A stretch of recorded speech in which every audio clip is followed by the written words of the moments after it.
Reid said, that Barack Obama doesn't speak with a noticeable Negro dialect. But Watson articulates the issues of the day from a unique perspective. So people ought to listen to him as well, man. Yeah, that's what I hear. He does he does great imitations too. He's awesome. So, all right, let's kind of slide right back into politics because we got about 10 minutes or so, and then you turn into a pumpkin, if I'm not mistaken. Yeah. You got to go to bed and get some. Okay, don't go Housem on me. We were talking about this Cuba thing, and Housem puts we do a daily blog post, obviously, about our show. So Housem is mentioning that I took my grandkids to Cuba on Hyman Roth's dime. That's a stretch back to the pre-Castro during the Batista era. I'm thinking people are thinking, okay, this is probably not true, but if it is, I got to get the calculator out to figure how the hell old is Miller. I wasn't going to do that. Yeah, well, you were kind of leaning there a little bit. I was going to say you have to get your beauty sleep. Well, that's okay. That part's true. All right. Okay. But no, let me ask you, what is your opinion on this Cuba thing and the decision to change the policy to try to normalize relations? I think is what the president called it. I have, to an extent, I have mixed feelings. Although, and I said this on our show before I announced, because Housem asked me the same question, what I thought about it, and I said, I'm going to probably either surprise or piss off conservative followers that have read me for years, that listened to my show, that read me on IJR, that listen to us now.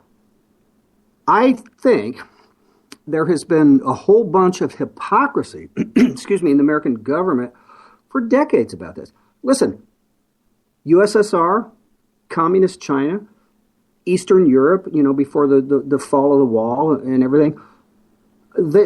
Listen, the thing with Cuba has been human rights, right? Until you improve human rights, you're out. We're not gonna talk to you. Well, I'm pretty sure, Taylor, USSR, China, on and on, at least as guilty of the same level or worse as it relates to human rights abuses as Cuba. And I think it's been the ex-Big Brother. You got this little country, 90 miles from Florida, and it just hasn't worked. And and again, this is maybe the surprising part that to people who know me, I think it should have happened a long time ago. Now, that does not condone the Castros. That does not condone political prisoners. But again, what's the difference between Cuba and USSR and the Chi-Coms, as Rush calls them? I think this should have been done a long time ago, man. Yeah. Now, one of the things that is going to have to be done if the embargo is going to go away, they're going to have to pass it through Congress because that is codified. That's exactly right. There have been several bills on that. Yeah, no, exactly right.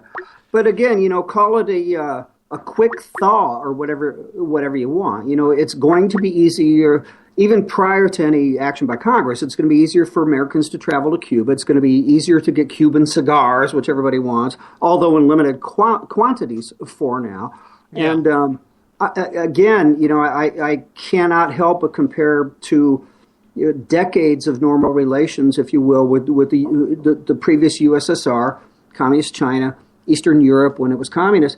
What's the difference, again, between Cuba and them, other than, we could be the big bully brother for all these decades? And listen, I know I probably sound like a liberal here, but I agree. That's how I feel. And calling in early, Gary Eaton from the Army You Have. How are you doing, sir? I'm doing well. I just called in early because I'm an early guy. Yeah. Somebody you guys carry on. Has to be. You guys carry on. No, I was going to ask, you want to weigh in on the Cuba decision? I just heard the tail end of what Mike was saying, and I kind of agree. I just wish that there were some sort of sanctions attached. I'm not sure if he mentioned that because, like I said, I just got in there. Just where there was some human rights attachments to it, but there aren't, and that's my issue. But Gary, and again, you and I don't know each other. Perhaps we will in the future. But That's not worked for over 5 decades. No, you're right. That's just my problem. It's just something I'm torn on. It sounded like you were torn on it as well. I'm kind of torn on. It's like I would really like to open it up and as Rand Paul was saying, show them some freedom. But are they going to get the freedom? Are they going to get the freedom, or are they just going to? Or are their elites just going to get the freedom, and the rest of them are still going to? No, Rand Paul is wrong. They're not going to get the freedom, as you call it, at least for now. I mean, this is going to be a generational thing. The Castros aren't going to go. Castros aren't going to go. Oh, cool. 5-star Marriott's coming. And they're going to buy more of our products, and we're going to be able to buy farm equipment from John Deere, so that we used to have oxen and plows anymore. That would be naive for anyone, not you. Exactly. Exactly. It is generational. Exactly. And here's what I think. The more that America, and listen, stuff spreads, right, among the population. The population there has been, to an extent, particularly the rural folks, by and large, almost like children as it relates to what's going on. I mean, the government's told them what to think, told them what to think about it. But I believe things will slowly spread. And the more that we make an effort to remove ourselves as the boogeyman against Cuba, I think, again, the key word being generationally, I think that will ultimately carry the day, just as it did in Eastern Europe and just as it ultimately did in the dissolution of the Soviet Union. Absolutely. 100% on board with that, because it is going to take a while for this to happen. It's going to take I said I thought it would be 50 years because of the proximity to the U.S. that Cuba has. And I think what people kind of forget, at least when it comes to the USSR, it wasn't just the strength of the U.S. military that did it. It was the fact that we traded with them. Our culture. Yeah. Exactly. And that's how many Soviet, Beatles cover bands were there? Undercover Beatle cover bands, etc. See, that's Levi's.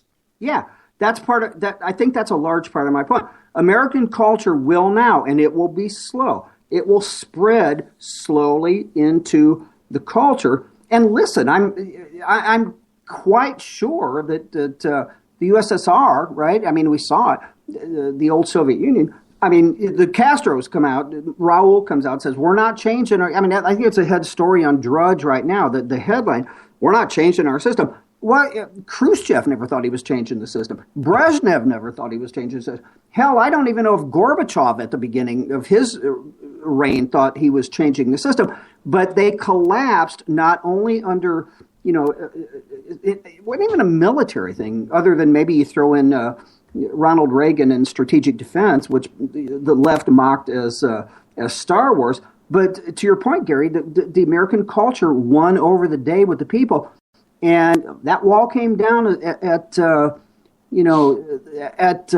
will of people. And I think again, I think we're all saying the same thing. Yeah. Commercialism ruined the honorable Soviet socialist state there. It just ruined it. Ugly commercialism and consumerism. Right. Let's run with that. Well, with that, Mike, you want any parting words on where we can follow you on Twitter and where we can also get involved with you in one way, shape, or form of another?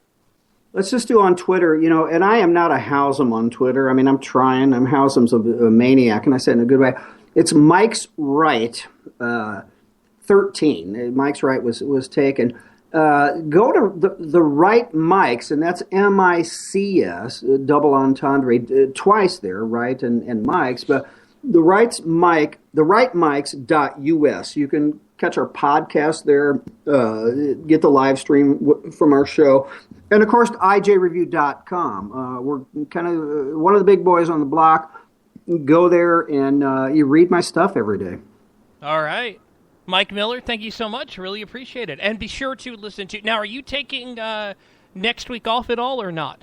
We will be on Monday and Tuesday, and then Monday and Tuesday the following week as well. All right. Mike Miller, thank you so much. Really appreciate it. Thanks, Taylor. And nice to meet you, Gary. Back at you, brother. All right, and this is Saturday Night Cigar Lounge here on Vigilant Liberty Radio. I am your host, Taylor Millard. Gary Eaton is here. Jason Pye is going to be here in just a minute or so at the top of next hour. And yes, this should be fun. This should be fun. So we'll be back after this break, a little bit longer than normal, but we will be back right after this. This is Saturday Night Cigar Lounge here on Vigilant Liberty Radio. Back after the top of the hour. This is Liz Harrison. And you know, I have no idea how many times people have told me conservative women can't be sexy. Well, we can prove them wrong. Listen here on Vigilant Liberty Radio, Friday nights at 11 p.m. Eastern, the Conservative Feminist Show, where the ladies are kink-servative.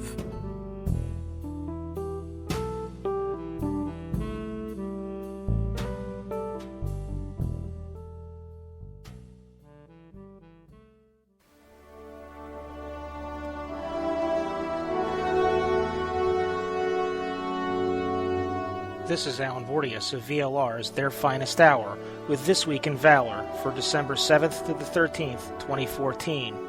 Elmer E. Fryer was a private in the 2nd Battalion, 511th Parachute Infantry Regiment who posthumously received the Medal of Honor for his heroism December 8th, 1944 on the island of Leyte in the Philippines. Private Fryer's company was ordered to cover withdrawal to a more suitable point from which to launch an attack, but the enemy launched a strong counterattack which threatened to cut them off. Seeing an enemy platoon moving to outflank them, he moved to higher ground and opened heavy and accurate fire. He was hit and wounded, but continuing his attack, he drove the enemy back with a loss of 27 killed. He found a seriously wounded comrade, helped him to the rear, and overtook his platoon leader, who was assisting another wounded man. Then an enemy sniper appeared and aimed his weapon at the platoon leader. Private Fryer instantly sprang forward, received the full burst of automatic fire in his own body, and fell mortally wounded. With his remaining strength, he threw a hand grenade and killed the sniper. Private Fryer's indomitable fighting spirit and extraordinary gallantry above and beyond the call of duty contributed outstandingly to the success of the battalion's withdrawal and its subsequent attack and defeat of the enemy. His heroic action in unhesitatingly giving his own life for his comrade-in-arms exemplified the highest tradition of the U.S. Armed Forces. Fryer's remains were never recovered. He is one of over 73,000 Americans still listed as missing in action from World War II. For more stories like his, please check out theirfinesthour.net, and please tune into Their Finest Hour here on VLR Monday nights, 10 p.m. Eastern, 7 p.m. Pacific. This was Their Finest Hour. Hi, this is Jason Dibbler, co-host of Q with a View, heard every Tuesday night at 9 p.m. Eastern Time on FTR Radio. Right now, FTR needs your help in making the jump into the 21st century through some long-needed equipment upgrades. This is where you, the great and loyal listeners of Great Conservative Talk Radio, can really lend a hand. Visit GoFundMe.com/helpupgradeFTR right now. Your assistance, no matter how small, will help to ensure that FTR can continue to offer some of the best conservative radio on the interwebs. Your donation of $50 gets you up to 60 seconds of airtime on FTR radio 4 times. For $100, your ad will run 10 times, or if you don't want to run an ad, you can have 30 minutes of FTR airtime to talk about anything you want. There are other thank yous for other levels of giving as well, but those are some pretty great offers. We hope you'll consider making a small donation to help keep quality conservative talk radio alive and thriving on the internet. Visit GoFundMe.com/helpupgradeFTR today. Thank you.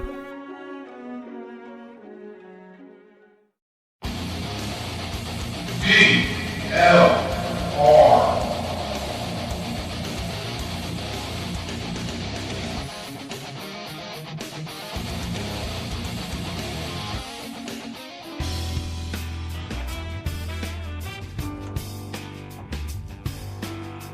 Welcome to the Saturday Night Cigar Lounge on Vigilant Liberty Radio. And hour number 2 of Saturday Night Cigar Lounge here on Vigilant Liberty Radio. I am your host, Taylor Millard. Thanks for being